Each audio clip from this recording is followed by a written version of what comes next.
Assalamualaikum warahmatullahi wabarakatuh. Perkenalkan, nama saya Yudo Agustin Nugraha dari Fakultas Ilmu Sosial dan Ilmu Politik jurusan Hubungan Internasional. Di sini saya akan menjelaskan resume materi PKKMB dari hari pertama sampai dengan hari terakhir. Di hari pertama, materi pertama membahas tentang pembinaan gerakan nasional revolusi mental di era revolusi industri 4.0 dan kenormalan baru. Sistem revolusi secara bertahap ada 5. Yang pertama yaitu revolusi mental, perkembangan revolusi, tantangan global, tantangan nasional, dan skill yang dibutuhkan. Revolusi mental ala Bung Karno adalah perombakan cara berpikir, cara kerja, berjuang, dan cara hidup agar selaras dengan semangat kemajuan dan tuntutan revolusi nasional. Materi yang kedua yaitu bela negara. Bela negara adalah tekad, sikap, dan perilaku serta tindakan warga negara baik secara perseorangan maupun kolektif dalam menjaga kedaulatan negara. Di negara ini banyak hal yang harus kita bela, di antaranya kedaulatan negara, keutuhan wilayah, keselamatan bangsa, ancaman terhadap negara, ancaman militer, ancaman non-militer, dan ancaman hibrida. Materi yang ketiga yaitu tentang bahayanya terorisme. Pada tahun 2020, Global Terrorism Index mengeluarkan hasil survei yang menjelaskan bahwa Indonesia berada pada peringkat ke-37 negara yang terdampak terorisme. Strategi pencegahan terorisme yaitu dengan kesiapsiagaan nasional, kontraradikalisasi, dan deradikalisasi. Materi yang keempat yaitu tentang etika bermedia sosial. 5 etika yang perlu kita miliki yaitu pertama, pilih pesan. Yang kedua, tetap kritis dan berpikir. Yang ketiga, ingat sebutkan sumbernya. Yang keempat, perhatikan gaya bahasa. Yang kelima, perjelas nama dan gambar akun. Di hari kedua, materi pertama yaitu tentang pengelolaan perguruan tinggi di era kenormalan baru. Coronavirus Disease 2019 atau COVID-19 adalah penyakit jenis baru yang belum pernah diidentifikasi sebelumnya pada manusia. Lalu, bagaimana inovasi masyarakat untuk melawan COVID-19 ini? Yaitu yang pertama ada rapat online, bisnis online, silaturahmi online, dan konser amal online. Dan bagaimana kampus menyikapi COVID-19 ini? Yang pertama ada perkuliahan online atau daring. Yang kedua ada membentuk Satgas COVID-19. Yang ketiga program Satgas COVID-19 Unila. Yang keempat ada BPJS Kesehatan. Dan yang terakhir ada vaksinasi. Materi yang kedua yaitu tentang sistem pendidikan tinggi dan kebijakan Merdeka Belajar Kampus Merdeka. Tujuan umum pendidikan tinggi yaitu yang pertama ada menyiapkan peserta didik menjadi anggota masyarakat berkemampuan akademik dan profesional yang dapat menerapkan, mengembangkan, dan menciptakan ilmu pengetahuan, teknologi, maupun seni.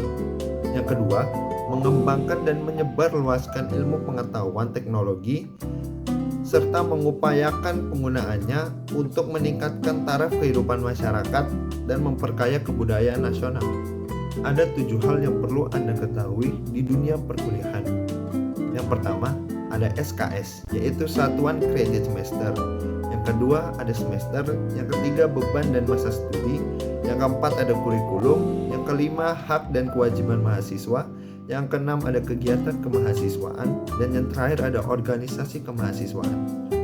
Tujuan Merdeka Belajar Kampus Merdeka yaitu mendorong proses pembelajaran di perguruan tinggi yang semakin otonom dan fleksibel. Yang kedua, menciptakan kultur belajar yang inovatif, tidak mengekang, dan sesuai dengan kebutuhan mahasiswa. Materi yang ketiga yaitu tentang kerjasama internasional dalam mewujudkan World Class University. Apa itu World Class University? Yaitu perguruan tinggi yang mampu menghadapi tantangan global dan mampu memberikan kontribusi nyata dalam penyelesaian masalah-masalah global dan kehidupan sehari-hari dalam mensejahterakan umat manusia dan alam semesta.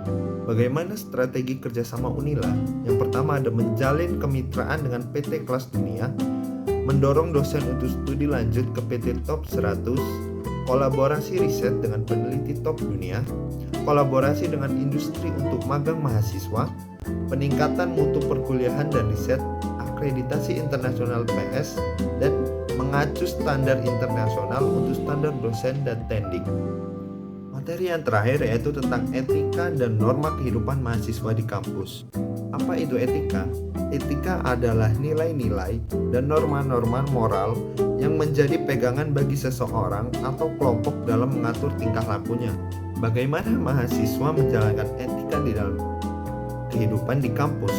Yang pertama, mahasiswa harus menjunjung tinggi sikap moral dan etika terhadap dosen, sesama mahasiswa, dan orang-orang di lingkungan kampus. Namun kadang mahasiswa merasa paling berkuasa sehingga tidak mengontrol diri dan bersikap semaunya. Yang kedua, tidak hanya di dalam kampus, bahkan di luar kampus. Sebagai contoh, ketika mahasiswa sedang berdemo, seringkali mereka bersikap anarkis sehingga merugikan banyak orang lain. Berkaitan etika yang perlu dibangun mahasiswa dewasa, ini sedang marak tema tentang karakter building dalam dunia pendidikan, yaitu suatu pembentukan karakter dan watak seseorang agar menjadi lebih baik, lebih sopan dalam tataran etika maupun estetika maupun perilaku dalam kehidupan sehari-hari. Apa itu norma kehidupan kampus? Norma kehidupan kampus adalah ketentuan atau aturan-aturan yang harus diikuti oleh para mahasiswa suatu kampus, yang apabila dilanggar akan dikenakan sanksi oleh kampus tersebut. Pada hari ketiga, membahas tentang sistem akademik dan perkuliahan. Berlakunya kurikulum baru yaitu Merdeka Belajar Kampus Merdeka atau MBKM, di mana mahasiswa mendapatkan hak selama 3 semester untuk mengambil salah satu di antara 8 kegiatan yang diselenggarakan oleh Kampus Merdeka. Tujuan dari MBKM sendiri itu adalah agar nanti setiap mahasiswa yang sudah lulus mampu bersaing dalam dunia kerja. Materi yang kedua yaitu tentang umum dan keuangan. FISIP memiliki sarana forecourt, workspace, dan tentunya smart room yang bisa dipakai untuk para mahasiswa yang mengembangkan minat bakatnya seperti podcast dan lainnya. Materi yang ketiga yaitu tentang kemahasiswaan dan alumni. Ilmu itu adalah sesuatu yang berkembang. Ilmunya akan bermanfaat apabila memiliki sikap yang baik. Di Indonesia terdapat banyak sekali beasiswa, yaitu beasiswa unggulan, Jarum, Salemba, Bank Indonesia, dan Basnas. Dan pada hari terakhir yaitu tentang pengenalan lingkungan kampus jurusan hubungan internasional, yaitu yang menjelaskan materi pembelajaran HI, yang mana HI Unila mengambil fokus di persinggungan global daerah serta penjelasan singkat mengenai komposisi mata kuliah HI yang terdiri dari sikap, pengetahuan, keterampilan umum, keterampilan khusus, CPL, CPMK, dan SKS. Penjabaran SKS jurusan HI Unila yang terdiri dari 77 matkul atau 223 SKS, yang dimana untuk lulus sarjana harus menyelesaikan 144 SKS, yang termasuk di dalamnya ada 18 matkul wajib, 44 matkul pilihan, dan 18 matkul wajib pilihan. Dan materi yang terakhir yaitu tentang penjelasan mengenai sistem Merdeka Belajar Kampus Merdeka, yang mana sistemnya adalah mahasiswa HI Unila belajar 4 semester di lingkungan HI Unila dan 3 semester di luar lingkungan HI Unila.